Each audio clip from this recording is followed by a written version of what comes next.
Now, Prime Minister Mark Carney's Liberal government delivered its first budget today. The 400-page document details billions in investments and proposed cuts meant to address a slowing economy. And joining me here in studio right now is Jock Finlayson, Chief Economist for the Independent Contractors and Businesses Association in BC. A very good afternoon to you. Thank you.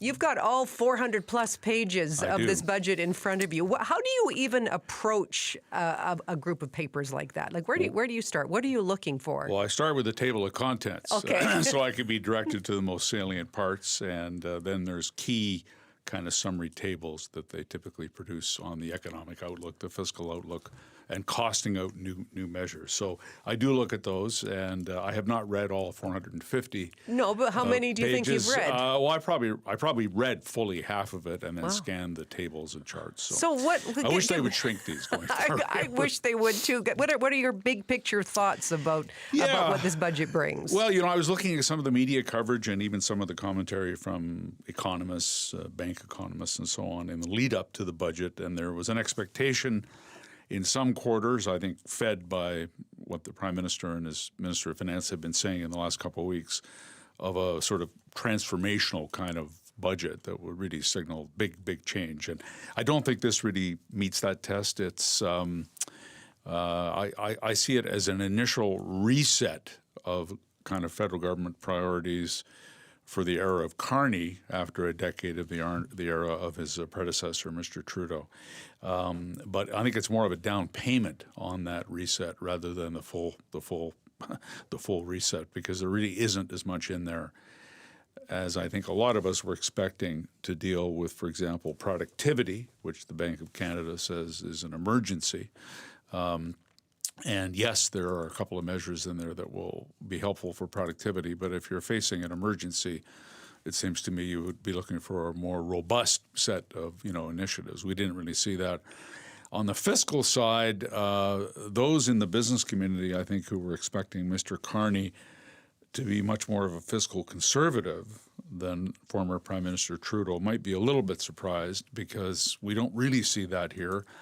There is some attempt to recalibrate federal spending to put more into what they're calling investment and less on sort of current consumption, which I think is good. But the overall size of the federal government will continue to grow, and we're looking at sort of continued deficits out through the forecast horizon. And I was remembering the period in the kind of 90s under Mr. Chrétien and then under Stephen Harper in the 2000s. We actually had the debt going down in dollar terms for quite a few years during that sort of 15-year period. That's not happening here. We're going to see steady incremental increases in the federal debt and potentially some increase in the debt to GDP ratio, although they have that primarily stable over the horizon. So it's the government, if anything, is kind of growing rather than shrinking, which may not be what some people, at least in my world, were expecting.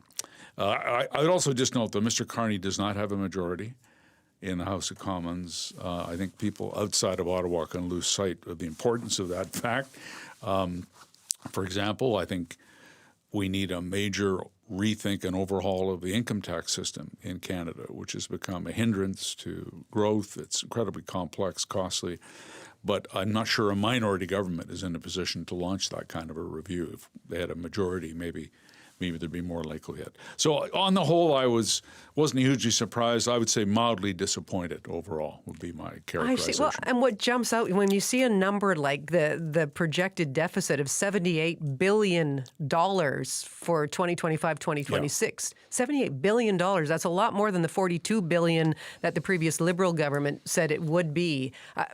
Should we be alarmed? I mean, what do you make of that? Well, I think it's a product of two things. First, the economic situation has deteriorated with Mr. Trump's return to the White House and the economic growth outlook being shaved for Canada this year and next year. We're being hit by an external shock as a consequence of the Trump tariff policy and all the uncertainty and chaos that it's unleashed. So that's one reason. And the second reason is the federal government under this prime minister has decided to step up spending in a number of key areas, notably defense, which I actually support strongly. It does have to be paid for, and it is one of the reasons why we're going to have larger deficits going forward than we expected 6 months or a year ago. I think they're also arguing, and I have some sympathy with this view, that we're battling very fierce headwinds as a country at the moment. We've got the Trump tariffs, we've got slumping business investment, we've got a lot of geopolitical risk that we're facing, globally, and we have a very dramatic slowdown in population growth in Canada because of the shift in immigration policy. All of those things are kind of weighing on growth in the economy, and the argument I think the government would make is now is the time to step up and provide some fiscal support in light of all those things. And I don't necessarily share that view, but I think it's a credible one.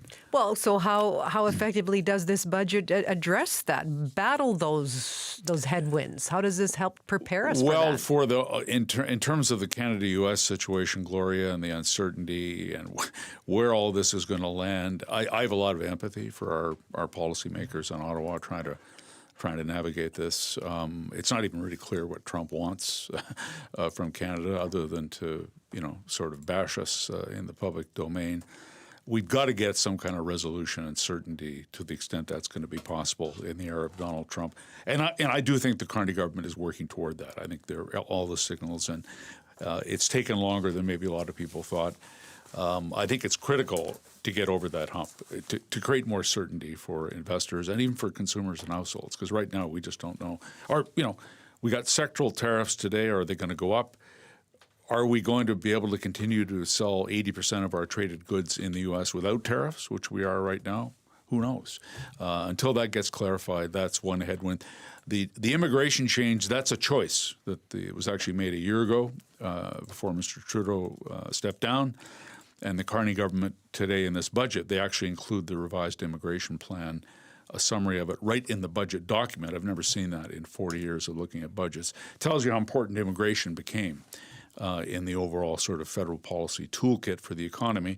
And they're confirming that they're ratcheting back both permanent immigration targets and the numbers of people who will be allowed into the country on temporary visas. So, and I think there's good reasons for that, but it does slow economic growth in the short run, and that's another headwind. Okay, and we're also hearing a big focus of this budget is to spend less on the day-to-day running of the federal government, balance operational spending in 3 years. Yeah.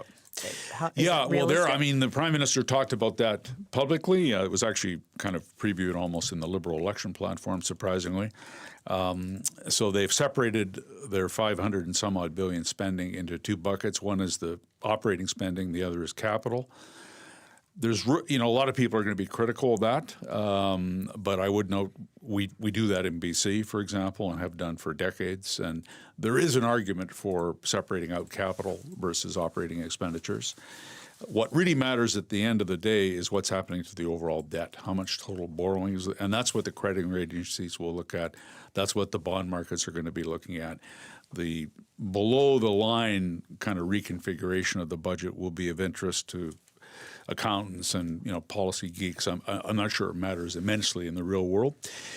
Within the operating portfolio, they are making some economies. I tabulated it as $60 billion over 5 years, so not 1 year, but $60 billion cumulative over 5 years.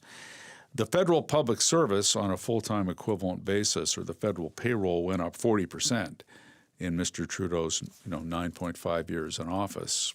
Pretty hefty increase, much faster than population growth, and it's not clear that services really improved or expanded very much. So I think it's overdue to really shrink the federal workforce and the federal government in terms of its operating spending. We'll see if they can actually execute on the commitments that are in this budget. There's some reasons for skepticism on that. We've seen this kind of exercise before under the Trudeau government of identifying targets for savings and then failing to achieve them. So I'm not saying they won't achieve it. I'm saying it will require ongoing monitoring. Okay, but just in light of the build-up, in light of the language that was used, preceding this budget, I mean, what were you hoping to see? Well, what I was hoping to see, I wouldn't have expected to see. So Okay. I'm not going to actually Okay. go there. I would have preferred to see a budget that was actually riveted on improving productivity and competitiveness in Canada. And this budget makes some steps in that direction, but it's not centrally kind of concerned with it. But I don't think it would have been realistic to have anticipated that. I do believe they set the expectation bar too high in advance of today's budget. You shouldn't talk about something as transformational if you're not able to kind of deliver on it. So there's some things in here that I like, but I really think it's if Carney is going to be running the country for a period of years, and that's up to the voters, obviously, I think this is kind of a down payment on where he wants to go, what his directions will be, his priorities, but it certainly isn't the full game plan. Okay, now the last time we spoke about this, just a few weeks ago, Jock, you said you're not into the politics of this, but as you pointed out, he's got to get this through the House first. Is this budget going to appease the opposition? Yeah, well, I do think having gone through an election, whatever number of months ago it was, 6-7 months ago, having dealing with the uncertainty of relations with the U.S. under Trump, I guess, do Canadian voters want another election? My judgment as a non-political expert is they don't. And I think bringing down this government on this budget would probably be a risky move for the opposition. So I anticipate it will pass. Exactly how? Perhaps a few MPs don't show up on a little bit of drama, debate. I'm sure. Maybe one of the opposition parties, the NDP, the Bloc, will support it. I don't know what's happened behind the scenes. I do expect it will pass the House of Commons. I'm really glad you were able to join us today. Thank you. Thank you. That's Jock Finlayson, the chief economist for the Independent Contractors and Business Association in BC.